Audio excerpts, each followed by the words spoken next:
Baik. Lagi-lagi saya mau jelaskan di sini. Kalau tadi pertanyaannya tadi ada apakah diketahui oleh Presiden. Nah ini paradigmanya masih salah ini Mas, mohon maaf. Bahwa ini bukan program Mas Wapres pribadi.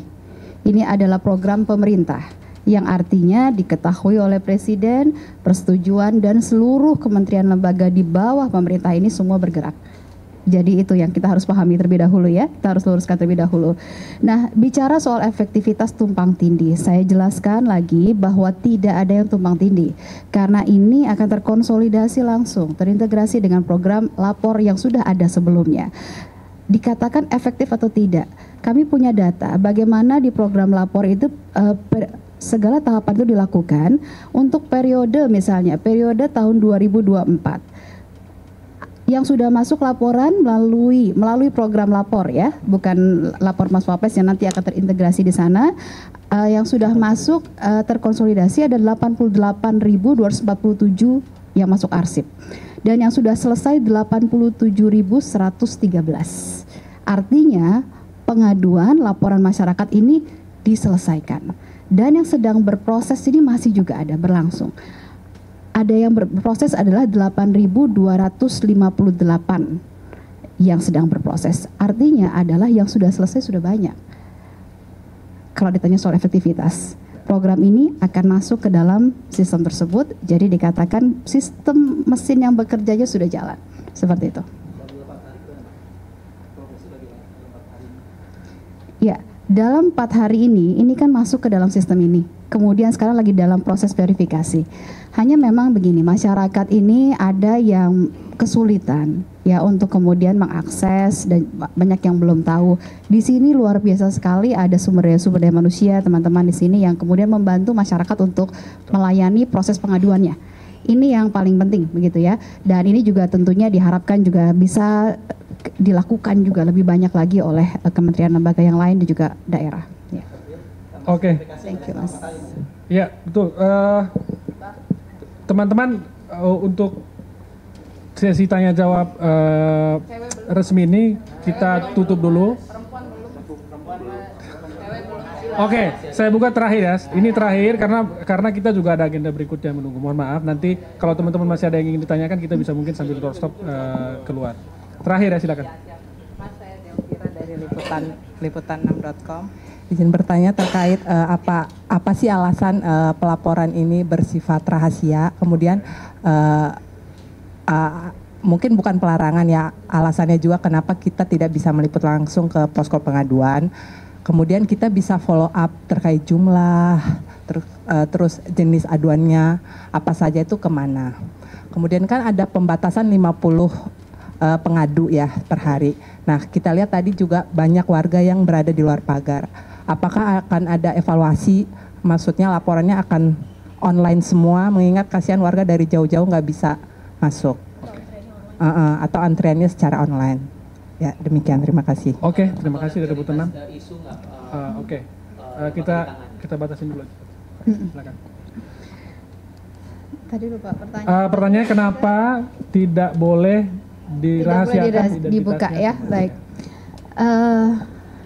Masalah-masalah yang dilaporkan masyarakat ini di sini ada faktor keamanan dari pelapor tentunya. Dan kemudian juga ada faktor-faktor lain kerahasiaan yang memang harus dijaga. Ini bukan bicara mengenai apakah ini benar-benar ada yang melapor, tidak. Kerahasiaan dari pelapor ini penting karena bisa saja yang dilaporkan ini adalah misalnya pejabat publik atau apapun. Ini harus dijaga. Keselamatan, keamanan dari pelapor adalah bagian dari komitmen untuk melayani publik. Jangan sampai kemudian masyarakat jadi takut untuk melapor ketika kemudian semua datanya terbuka. Itu yang kita tidak inginkan terjadi. Kemudian tadi berikutnya, antriannya apa? Nah, kita evaluasi atau enggak? Baik.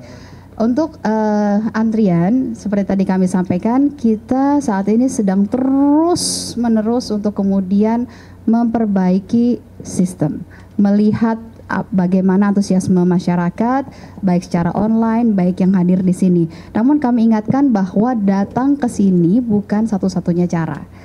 masih ada berbagai cara yang bisa melalui berbagai kanal lapor, SP4N lapor yang sudah ada sebelumnya. Jadi bukan satu-satunya cara, namun jika kemudian masyarakat memang ingin datang di sini dan dibantu, kami sedang terus untuk kemudian memperbaiki berbagai proses dan juga sistemnya.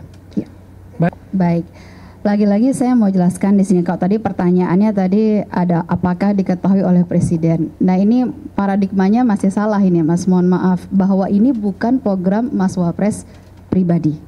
Ini adalah program pemerintah yang artinya diketahui oleh Presiden, persetujuan dan seluruh kementerian lembaga di bawah pemerintah ini semua bergerak. Jadi itu yang kita harus pahami terlebih dahulu ya, kita harus luruskan terlebih dahulu. Nah, bicara soal efektivitas tumpang tindih, saya jelaskan lagi bahwa tidak ada yang tumpang tindih. Karena ini akan terkonsolidasi langsung, terintegrasi dengan program lapor yang sudah ada sebelumnya.